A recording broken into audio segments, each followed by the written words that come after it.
브릭스에 대해서 좀 얘기하고요. 비트 시황 그리고 알트 그리고 바이낸스 최악의 가정 시나리오까지 해서 4개로 정리를 할 거예요. 일단 브릭스에 대해서 좀 잠깐 설명드리면, 제가 옛날에 19년도 20년도 당시에 국가기관보고서나 코인에 대해서 굉장히 많은 정보를 습득하기 위해서 굉장히 방송에서 많이 다뤘던 내용 중에 하나인데요. 일단 브릭스라고 한다면 지금 중국을 중심으로 국가들이 어느 정도 응축을 하고 있어요. 인도, 그 다음에 러시아,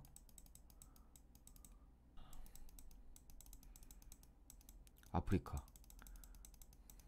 이렇게 이제 브릭스라고 부르는데, 얘들이 이제 공통으로 지금 화폐 연구를 한다는 그런 내용들이 19년도부터 서서히 이제 기사들에 대한 이슈가 많이 나왔거든요. 여기 보시면 이제 19년도에 브릭스 회원국 간의 뭐 단일 암호화폐 도입 검토, 그 다음에 브릭스라는 자체 결제용 암호화폐 개발 논의, 그 다음에 브릭스의 새로운 통화 창설로 뭐 미국 달러 패권 위협, 그 다음에 통화 전쟁, 이런 내용들이 굉장히 많이 나와요. 사실 역사적으로 따지면 이 화폐의 역사가 길진 않았어요. 기축통화의 역사가, 원래 지금은 우리가 알고 있는 달러가 기축통화가 된 지는 살아 생전에 전이 이루어졌겠지만 그 역사를 자랑한 건 아니거든요. 여튼 이 흐름이 언제까지 유지될지는 모르겠어요. 전 개인적으로는 아무래도 제가 한국 사람이니까 민주주의를 좀 더 선호하긴 하고, 그렇지만 지금 중국이 커가는 그런 모습들을 보면 만만치가 않다. 그래서 앞으로 이 브릭스라는 아까 말씀드린 5개 국가들이 만약에 화폐를 성공을 한다면, 최근에 이제 달러를 제외하고 다른 타 국가 간에 자기들의 연합을 이제 만들면서 그런 화폐를 개발을 한다면, 그거를 통해서 이제 수요와 공급을 유발시켜서 더 많은 거래가 이루어진다면 어느 정도 미국의 달러 패권에 대한 도전이라고 볼 수 있거든요. 그게 이제 성공적으로 되고, 그러면 결국 그게 제가 알기로는 이제 블록체인이라는 기술을 통해 적용되는 건데, 결국 이게 암호화폐 또는 암호자산에 적용이 되는 기술 중에 하나잖아요. 결국 어떻게 보면 CBDC의 그런 센트럴뱅크 디지털 커런시, 그러니까 국가 중앙은행의 디지털 화폐, 이거를 이제 우리나라도 계획을 하고 있는데 이거에 대한 공통 화폐를 꿈꾸고 있다. 전 그렇게 봐요. 그 이유가 중국이, 일단 제가 봤을 땐 중국이 메인으로 강국이 되기 위해서 지금 다른 국가 정세나 이런 걸 봤을 때 힘을 모으려고 하는 것 같고요. 그걸 통해서 제가 이 얘기를 하는 이유가 뭐냐면, 이게 추후에 이제 암호 자산 시장에도 성격을 띌 수 있어요. 왜? 블록체인이 탑재된 기술이기도 하지만 게다가 공통 화폐에 대한 그런 분모가 겹침에 따라 그게 호재로 코인 시장에 작용할 수 있다. 보통 주식으로 따지면 이제 테마주가 되겠죠. 네.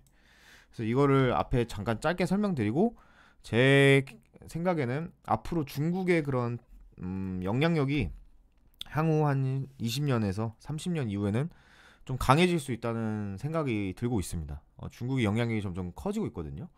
앞에서 말씀드렸지만 저도 민주주의를 선호하지만 뭐 국가 정세 간의 그런 흐름으로 봤을 때는 부정할 수 없는 흐름이고요. 그걸 통해서 추후에 이제 우리가 코인 시장에 어떤 호재가 적용이 되는지 그걸 좀 둘러봐야 되고, 요즘에도 중국과 관련된 이슈가 굉장히 많이 나오고 있습니다. 그리고 리플 소송에 대해서는 일단 제 생각에는 뭐 기대감에 대한 선반영이 되었다라고 보고 있어요. 차트적인 관점에서 봤을 때 XRP, 제가 예전에 잠깐 언급은 해드렸지만 결국 뭐 비트코인이 오른다면 대부분 안전 자산이 아닌 위험자산군 중에 이제 알트코인이 오르는 건 대다수인데, 이 구간에서 이제 축적의 페이스를 거치고 이제 탈바꿈을 하면서 강한 상승이 나왔습니다. 일단 제가 설명드리기 앞전에 이따가 시황을 다루면서 호와 이제 호재와 이제 악재를 두 가지 설명드릴 건데, 그 중에 이제 호재가 된다면, 비트코인이 뭐 흡성대법이 나오면서 더 상승에 대한 여지가 있다면, XRP는 뭐 보유하고 계신 분들 입장에서는 적어도 최소 레인지가 저는 뭐 패턴 값상 뭐 0.8달러, 1달러까지의 타겟가가 보여져요. 네. 이게 미니 불장이 됐을 때 가정이고요. 그래도 아직까지는 추세적인 측면에서 본다면 비트코인이 뭐 여기서 바로 빅쇼트가 나오지 않는 이상 리플은 추가 상승 여력이 있다, 이렇게 좀 보여지고, 소송과 관련된 이슈는 뭐 SEC에서 강력하게 주장하고 있지만 제가 봤을 때는 어느 정도 부분 합의가 될 가능성이 높다. 부분 합의가 될 수 있어요. 제 생각이 그냥 제 개인적인 생각에는 부분적으로 합의가 될 수 있지 않을까. 이 시기가 언제냐가 중요해요. 만약에 비트코인이 큰 하락을 나오면서 리플도 또한 큰 하락이 나온다면 아마 소송이 뭐 불가결됐다 뭐 이런 악재를 뿌릴 텐데, 아직 뭐 상승에 대한 모멘텀을 더 남아 있고 그 발표가 얼마 머지 않았다면 아마 뭐 부분 합의나 뭐 합의 뭐 어느 정도 그런 이슈를 뿜어내면서 더 패턴상 값에서 추가 돌파를 온전히 서포트를 해준다면 더 추가 상승은 보인다. 이렇게 보시면 될 것 같고요. 리플은 나중에 또 더 윤곽이 드러나면 더 자세히 설명을 해드리려고 합니다. 네. 그리고 이 리플을 설명하기 앞서서 트렌드를 알아야 돼요. 트렌드. 제가 퓨처 크립토가 하락장에도 GMT나 A4 이런 것들을 하락함에도 불구하고 강세인 코인들을 많이 찾았어요. 옵티미즘 말고도. 이번에 시장 상황을 잠깐 요약을 해보면 이게 되게 중요하거든요. 일단 1월을 분기점으로 해서 비트코인이 서서히 이제 상승을 하기 시작했습니다. 15K를 찍고 이제 축적을 통해서 상승을 하기 시작하는 과정 중에 아파트라는 코인이 굉장한 전고점을 넘겨버리는 상승이 나왔어요. 거의 뭐 업비트에 포모가 이루어졌다. 거의 업비트의 거래소의 물량을 많이 보유하고 있기 때문에 상승을 이뤘다. 이런 이제 얘기가 나오고, 제가 이때 당시에 이제 오르기 전에 LD와 OP를 말씀드렸는데 이더리움과 연관된, 그리고 여기에 파생된 LSD 메타가 굉장히 또 상승을 많이 해줬죠. 그리고 방송에서 계속 강조했던 AI 메타도 상승을 해주고 있었습니다. AI 계열.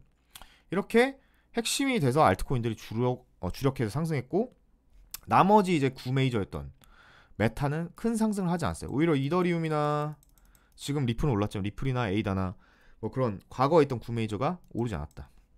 근데 이번에 이제 3월 거의 마지막에 분기점이 돼서는 결제 시스템 메타, 송금 메타, 이런 리플과 관련된 속한 메타에 대한 상승이 나왔어요. 이게 핵심이에요 이제. 자, 그래서 여기까지 이제 봤을 때 우리가 집중해야 될 건 뭐냐? 바로 일단 당연히 비트코인 차트를 봐야겠죠. 물론 싫어하시는 분들이 계실 수 있겠지만, 현재까지는 19년도에 상승했던 뭐 하나 둘 셋 프랙탈을 본다면 뭐 아직도 여전히 하나 둘 셋, 네, 이건 설명을 많이 했으니까 스킵할게요. 여기서 이제 상승이 끊임없이 나온다면 아마 미니 불장이 나올 것 같은데, 일단 첫 번째 조건으로 흡성 대법이 나온다면 앞으로 우리가 주목해야 될 메타는 뭐냐? 물론 이더리움도 같이 집중을 해야겠지만 당연히 흡성 대법이 나오는 상황, 만약에 비트코인 도미넌스가 상승을 하게 되고, 지금 박스권 레인지에서 지금 갇혀 있거든요. 이런 레인지를 어느 정도 상승을 해주면서 강력한 비트코인이 상승이 나온다면 어떤 메타가 있을까요, 여러분? 비트코인은 POW 채굴 계열이에요. 그래서 우리가 집중해야 되는 거는 라이트코인과 G캐시와 이더리움 클래식과 같은 POW 코인을 집중해야 됩니다. 아무리 차트가 쳐박아도 꼴배기 싫지만 비트코인 캐시도 마찬가지고요. 네, 그래서 저는 비트코인의 상승이 완만하게 흡성대법이 나오게 된다면 이런 코인들을 주목하고 있다. 이렇게 보시면 될 것 같아요. 이더리움이 상승할 때는 제가 예전에도 체인링크 계속해서 강조를 드렸기 때문에, 이더의 건전한 상승이 된다면 체인링크는 9개월 동안 축적 사이클을 거쳤기 때문에 상승을 했을 때 어느 정도 손익비를 계산했을 때 괜찮게 나온다 라고 말씀을 드렸고요. 크게 보면 레인지적인 측면에서 뭐 이탈이 나왔다기보다는 그냥 횡보만 해주고 있는 거예요. 크게 보면 제로엔 돌파가 나오기 위해서는 일단 비트나 이더에 대한 그런 상승분이 나와야겠죠. 그게 중요합니다.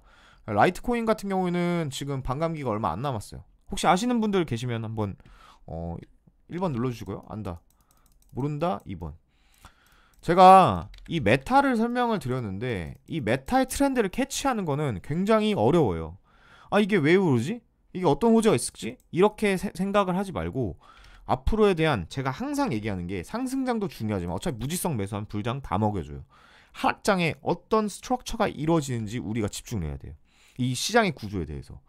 그래서 하락했을 때 하락한 거에 대한 반등이 나왔는데 구매저 오르지 않고 주로 신생 코인들이 올랐고, 이제는 조금 구매저들이 꿈틀꿈틀 거리면서 올라와주고 있는데 몇 개만 올라와 있고, 그랬을 때 여기서 비트에 대한 경로, 여기서 비트가 독주라느냐 아니면 횡보하다가 매갈이 없이 죽어버리냐에 따라 이제 알트의 시즌이 어떻게 판가름 날지가 윤곽이 드러난다는 거예요.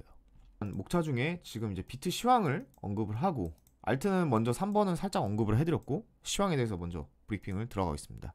일단 아직까지는 저도 내려도 상승에 대한 뷰를 봤기 때문에 얼마 전에 단기적인 급락에도 롱 포지션을 유지했지만 이제 지금 경로는 굉장히 중요합니다. 어제 같은 경우에 물론 뭐 현물 하시는 분들 입장에서는 별거 아닐 수 있겠지만 현물 기준에 급격한 상승이 나오면서 다시 하락이 나오고 알트코인이 좀 하락이 다소 강했죠. 선물 기준으로 본다면요. 그리고 나서 다시 오늘 양봉을 만들고 있어요. 양봉을 만들고 있습니다. 그래서 여기서 이제 제 기준으로 봤을 때는 제가 과거에도 반복했던 33K 33,000불을 넘기기 전까지는 비트코인이 큰 거시비로 봤을 때 온전하다라고 생각을 하진 않습니다. 왜냐하면 그거에 대한 근거는 제가 워낙 많이 말씀드렸고 거기에 대한 이게 올라오면서 중요한 레인지적인 측면에서는 설명드렸기 때문이죠. 그래서 33,000불을 무조건 넘겨야 된다. 그래야지 비트코인이 이게 더 강한 흡성대법이 나왔는지 아닌지 한 여부를 볼 것이고 단기적인 레인지에서는 지금 28,500불보다는 종가상에서 29,000 약 반올림에서 500 정도 레인지 이상에서 마감하는 게 굉장히 좋아요. 제 개인적인 생각은 여기서 지금 만약에 분배 과정을 거친다면 다시 한 번 더 페이크로 주려면 원래 제가 23에서 25까지 가능성은 여러분들 해뒀잖아요. 한 번씩 상승할 때 뭐 202평까지는 터치를 한다. 근데 지금 202평이 횡보가 길어지면서 거의 굉장히 많이 올라와주고 있어요. 뭐 크게 역캐주얼 패턴상에서 봤을 때 그냥 이 과정에서 다시 한 번 더 하락을 해주고 여기서 25K 레인지에서 다시 올려와주는 것도 그렇게 크게 나쁘진 않아요. 아니면 두 번째 패턴으로는 이제 여기서 지금 차트 모양이 봤을 때나 뭐 다른 지표들은 하락 다이버전스의 모습을 보여주고 있기 때문에 우려스럽긴 하지만 흡성이 나올 때는 뭐 다이버가 대불장 때도 다이버가 나온 적도 있었고 근데 그런 것들을 어느 정도 상쇄를 시켜버렸거든요.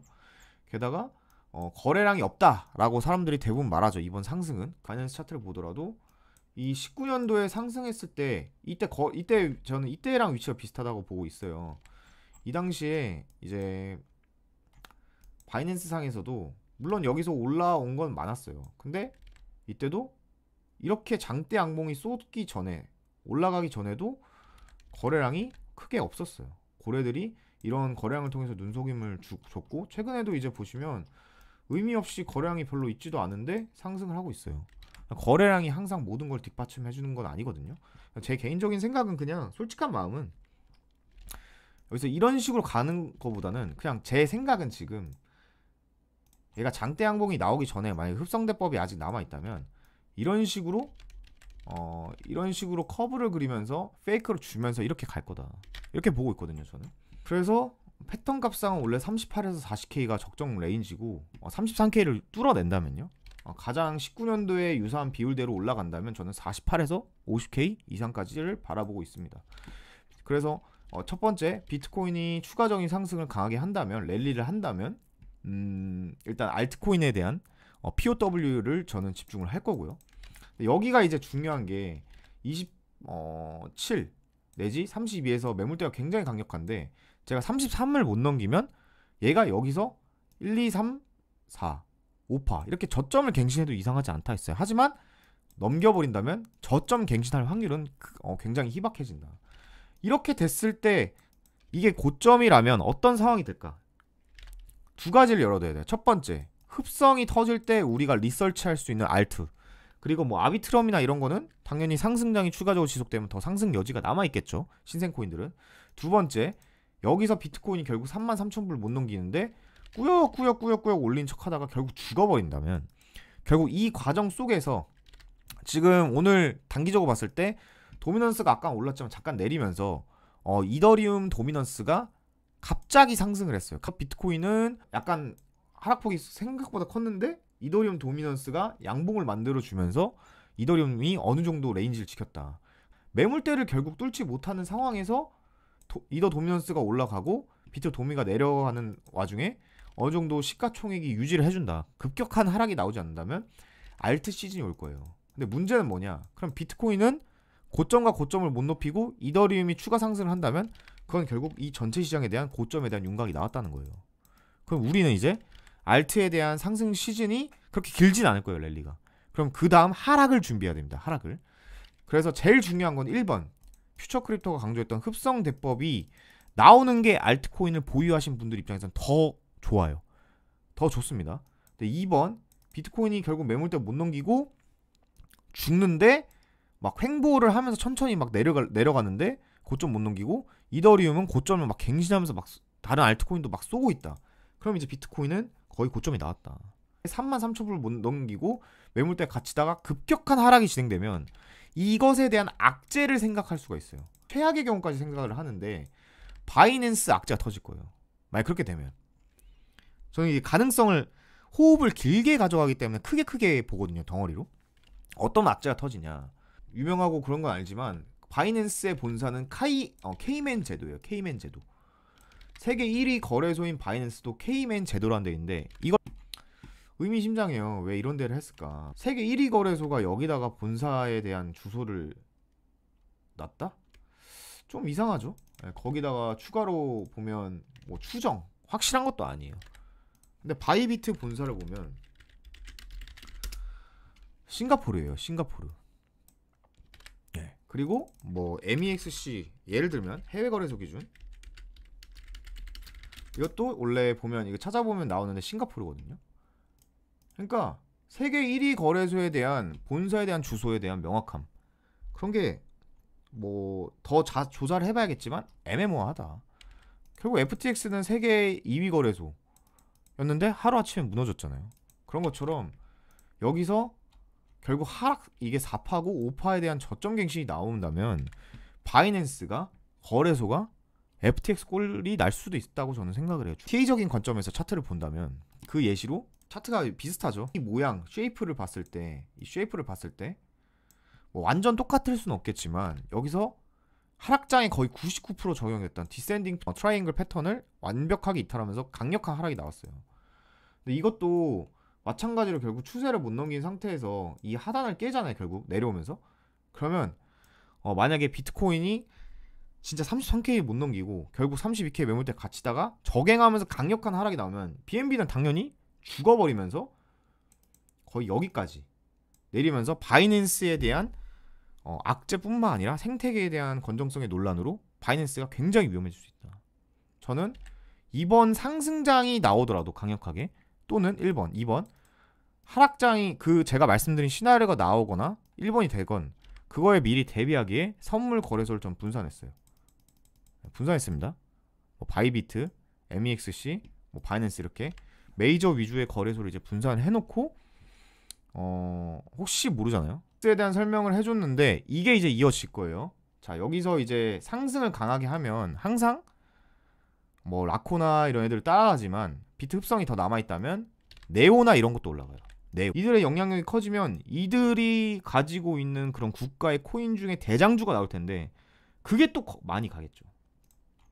자, 정말 이 별로 그렇게 선호하지는 않지만 중국 코인들을 네오가 지금 계속 째려보고 있어요. 네오를 굉장히 많이 보고 있어요. 네오를. 근데 비트코인이 이번 대하락장에 알트 몇 토막 나는지 계산해보시면요, 결국 비트 들고 계신 분들이 손실이 적었어요. 이건 팩트죠. 네. 상승장이 제대로 왔다 했을 때 알트 분배를 어떻게 하냐, 그게 중요한 거니까요. 이 네오가요, 저도 아직은 뭐 믿고 싶진 않은데 이번에 뭐 만약 흡성대법이 더 나온다면 이 거래량이 저도 거래량을 항상 믿진 않은데 17년도보다 19년도보다 이 19년도에 거래량 거의 없었거든요. 지금 거래량이 뭐 역대급 터졌어요. 네오가 도대체 뭔지 모르겠어요. 이거는 이제 월 차트에서 이제 역대급 터졌으니까 뭐 주 차트, 1 차트 다 세분화해서 봐야 되거든요. 근데 일단 거래량이 최근에 많이 터졌죠. 네, 상향하고 있는 모습을 보여주고 있고, 그 다음에 1차트로 봐도 이제 거래량이 중간중간 많이 터졌어요. 이때는 거의 씨가 말랐는데 어느 정도 평균 레인지적인 값을 봤을 때 기본적인 것보다 더 많이 터졌다. 그래서 이번에 딱 봤을 때 흡성대법이 더 크게 나온다면 네오는 추가적인 상승을 할 가능성이 매우 높아요. 이 다른 알트, 쏘지 못한 알트들의 이 상승에 대한 레인지를 얼마나 강력하게 하느냐, 이걸 이제 만들어 주는 거거든요. 비트가 막 행보를 뭐 3개월 내내 하면서 알트만 계속 올리겠어요? 그럼 확률은 굉장히 적죠. 솔직히 다이버전스가 있어요. 여기서부터 올라온 것 중에 이제 RSI가 버전스가 있긴 있어서 좀 우려스러워요. 원래 그 다이버전스를 믿으면 적어도 이렇게 25나 26 내려왔다 이렇게 올라가는 게 맞는데, 그게 아니라 그냥 다이렉트로 19년도처럼 흡성이면 이제 여기서 계속해서 이런 식으로 이런 식으로 이런 식으로 털어내면서 한 방에 장대가 나올 거예요. 그런 흐름이 나오면 제가 말씀드렸던 더 많은 다양한 코인들도 되게 많아요. 지금 안 간 애들 진짜 많거든요.